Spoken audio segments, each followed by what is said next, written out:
Hello everyone. In our previous lesson, we learned that the acquired characters cannot be passed down to generations. But dinosaurs turning into birds, that's a lot of changes in the characteristics. How did these changes occur then? Remember the beetles?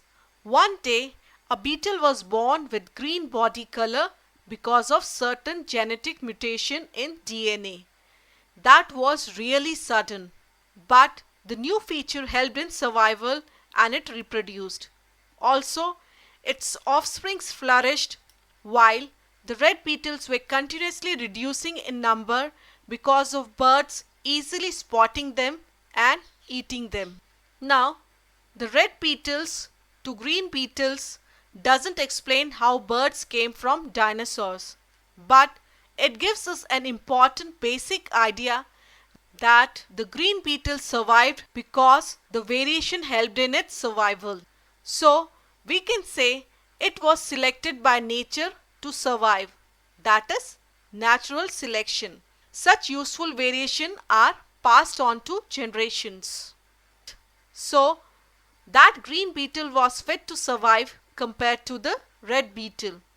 In nature, all species are struggling to survive, and in these scenarios, such a useful variation can really be very handy.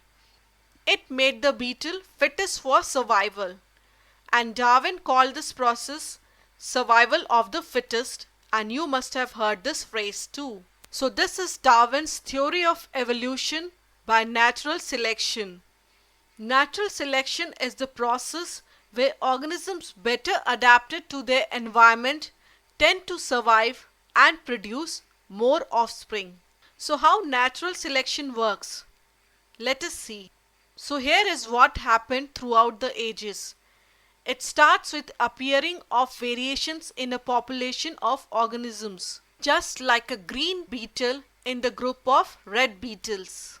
As we know, all the members of a group cannot be absolutely identical. Now, such genetic variation can be inherited. So, in the case of beetles, offspring were green in color. Such useful variations help the organisms in natural selection. Also, we know every organism is struggling for survival, and the population grows, but resources are limited, and also there is constant threat from the predators. So, organisms with useful variations get unfair advantage and live, reproduce and pass on their variation.